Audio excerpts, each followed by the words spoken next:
Vous devez gagner de l'argent, vous devez gagner de l'argent. Peu importe les obstacles, les gens vont vous critiquer, ils vont vous stigmatiser entre autres, mais vous devez comprendre le concept de l'argent. Si vous voulez être entrepreneur, commencez à lire des livres d'entrepreneur et comprendre le processus et entre autres. Si vous voulez avoir plus d'argent, commencez à lire des livres financiers entre autres qui ne s'apprennent pas à l'école car l'école ne forme que les salariés et entre autres. Alors si vous voulez devenir entrepreneur, commencez à comprendre le concept de l'argent et entre autres, et à apprendre aussi ce que les entrepreneurs font pour pouvoir bien réussir. Peu importe, vos amis ne vont pas vous venir vous donner de l'argent juste gratuitement parce que vous êtes des amis entre vous. Travaillez pour votre propre compte et personne d'autre ne va le faire à votre place. Et je vous le suggère carrément. Travailler dur mais intelligemment, comprendre le concept de l'argent et pour pouvoir gagner plus et entre autres. Et je vous le suggère carrément de faire cela. Alors, bonjour la communauté Entrepreneur Motivation.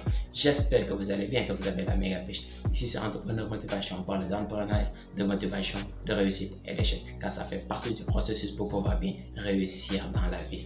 Alors aujourd'hui, on amène une nouvelle vidéo regroupant plusieurs entrepreneurs du nom de Robert Kiyosaki, Gary Vee, Grant Cardone et entre autres qui vont vous expliquer le concept de l'argent, que vous devez comprendre le concept de l'argent pour pouvoir gagner plus dans votre vie car vous ne devez pas être fauché car être fauché c'est vraiment dur dans la vie et personne ne va venir vous donner de l'argent gratuitement si vous ne travaillez pas et comprendre le système comment ça marche.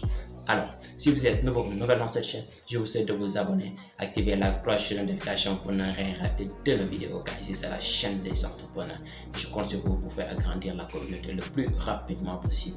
Alors sans plus tarder, je ne vais pas vous retenir sur longtemps, je vais juste vous souhaiter bon visionnage. La plupart des gens n'ont pas d'argent et ils ont accepté le fait qu'ils n'ont pas et qu'ils n'auront pas d'argent.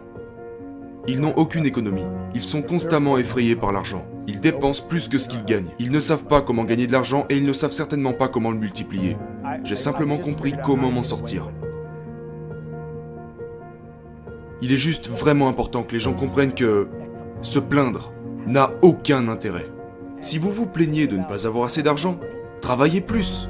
Si vous vous plaignez de ne pas avoir d'équilibre entre votre travail et votre vie privée, passez plus de temps en vacances avec votre famille. C'est super simple. Laissez vos actions dicter, au lieu de rester assis là et de penser que vous n'avez aucun contrôle.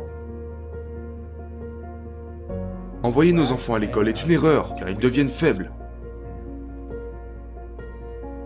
Les pauvres seront toujours parmi nous, parce que ça commence là. C'est dans les mots, et les mots deviennent de la chair. Mais quand ils disent « je ne peux pas me le permettre » ou « je ne peux pas faire ça », ils s'enfoncent. Ils deviennent ce qu'ils disent. Les gens pauvres disent « je ne peux pas me le permettre, je ne peux pas faire ça, je n'ai pas le temps », parce que c'est une échappatoire. C'est plus facile de dire « oh, je suis fatigué alors, je ne peux plus aller à la salle de sport ». En fait, tu pourrais y aller. Mais non, je ne peux pas. Bien sûr, tu es trop paresseux pour y aller. Si l'amour fonctionnait, il n'y aurait plus de développement personnel. L'amour ne fait pas le travail. Ok? L'amour ne fonctionne pas. La religion ne fonctionne pas. Rien ne fonctionne, à part si vous avez l'estime de soi en tant qu'être humain. 86,6% de la population mondiale, donc à peu près 6,7 milliards de gens, sont malheureux. Ils sont prisonniers. Ils ne cherchent rien dans la vie. Ils n'ont aucun but.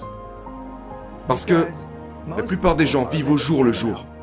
La plupart des gens vivent d'un chèque de paye à l'autre.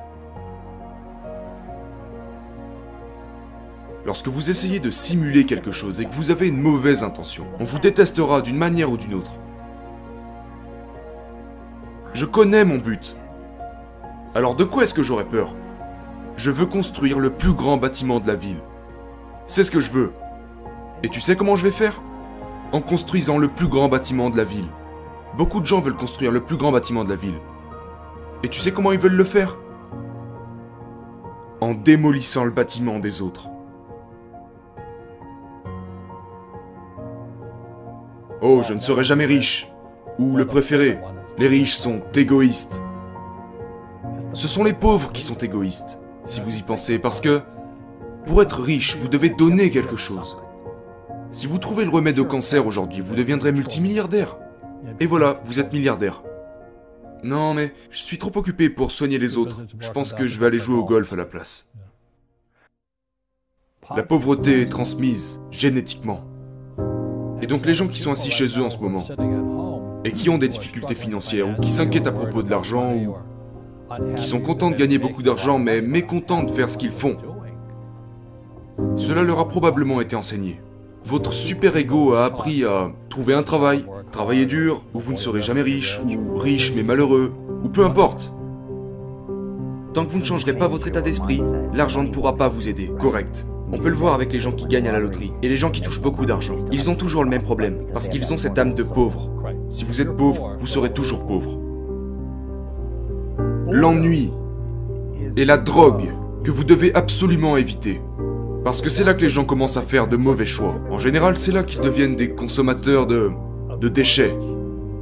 Ils perdent du temps, ils se plaignent.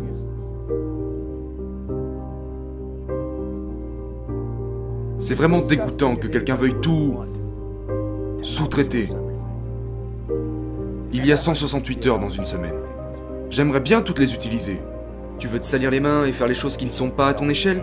Totalement. Tu veux faire les choses que tu n'as pas envie de faire ? Absolument que je veux faire les choses que je n'ai pas envie de faire. J'entends ces gars qui disent « Je ne veux pas faire les trucs que je n'ai pas envie de faire. » Bordel, mais qui es-tu ? Qui s'occupe de toi alors ? T'es juste faible à ne pas vouloir faire les choses que tu n'as pas envie de faire. Je veux être le meilleur dans ce que je fais. Et je sais, sans avoir lu un seul livre, que je dois consacrer du temps, des efforts et de l'énergie. Et puis je dois taper des heures.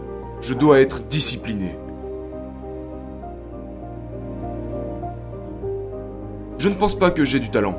Je pense que j'ai tout simplement beaucoup plus travaillé.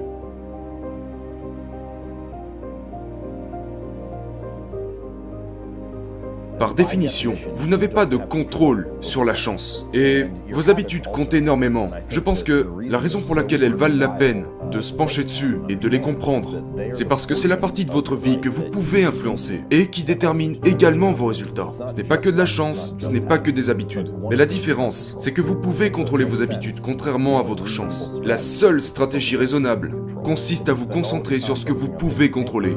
Parce que si vous passez tout votre temps à vous concentrer sur des choses que vous ne pouvez pas contrôler, vous finirez simplement frustré. Et donc même si vous êtes talentueux, vous ne pourrez pas réussir sans avoir les bonnes habitudes.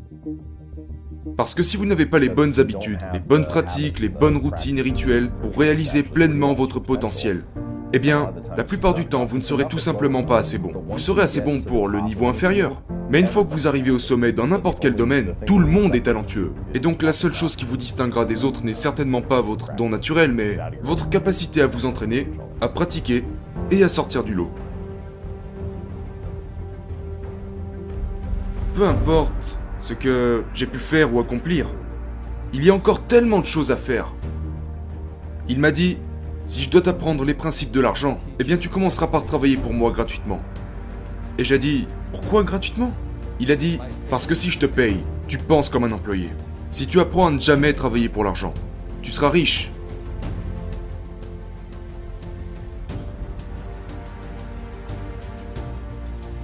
Si tu veux réussir dans la vie, tu dois trouver les bons professeurs.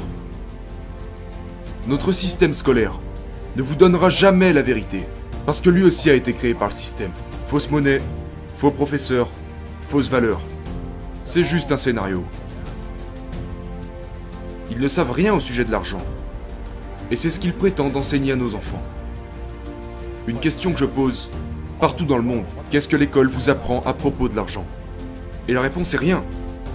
Mais ce n'est pas une erreur. Ce n'est pas par accident. Et la plupart des gens ne sont pas au courant. Mais le moyen le plus facile de faire travailler dur les pauvres de la classe moyenne est de ne jamais leur apprendre ce que les riches ont appris. Notre système académique est tellement corrompu. Nous savons que le système bancaire est corrompu. Nous savons que la politique est corrompue, mais c'est la même chose dans les écoles. Un faux professeur est quelqu'un qui veut juste un emploi, et qui serait prêt à enseigner n'importe quoi. Vous savez, ils enseigneraient à cirer des chaussures si vous les payez plus.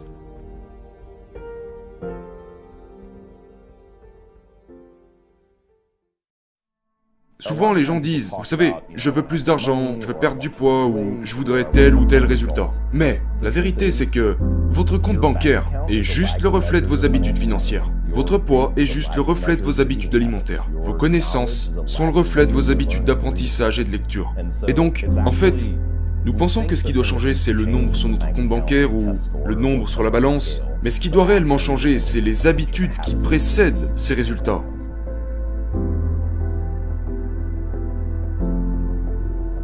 Nous craignons le fait d'avoir des objectifs. Parce que si vous partagez votre but, même envers vous-même, vous avez l'impression que vous allez échouer.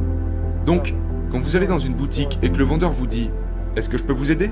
Vous répondez « Non, je ne faisais que regarder ». « Je ne faisais que regarder » est une déclaration sans but. Et c'est ainsi que beaucoup de gens vivent leur vie. Parce que le système souhaiterait que vous n'ayez aucun but. Le système veut que vous fassiez votre travail, ayez une paye, achetez des trucs, les mettiez dans votre story, regardez la télé et recommencez. Aucun but. Et dès que nous commençons à avoir des buts, nous hésitons. Parce que, qui sommes-nous pour y arriver? On se sent comme des imposteurs quand nous avons des buts. Mais, si vous pouvez annoncer votre objectif, cherchez à trouver qui vous devez être et ce que vous devez faire pour y arriver, et cherchez quel changement vous devez faire exactement. C'est ce genre d'action, que nous travaillons pour une entreprise ou pour nous-mêmes, qui fait que vous chercherez toujours à vous améliorer. C'est une série de choix à faire. Mais je pense que c'est plus facile si on a des habitudes.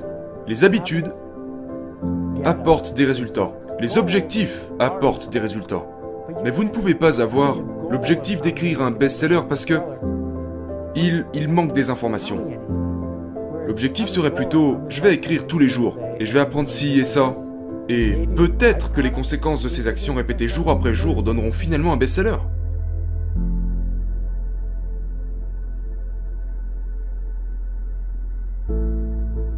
Donc je suis bien plus concentré sur les habitudes que je le suis sur des objectifs spécifiques sur lesquels je n'ai pas de contrôle.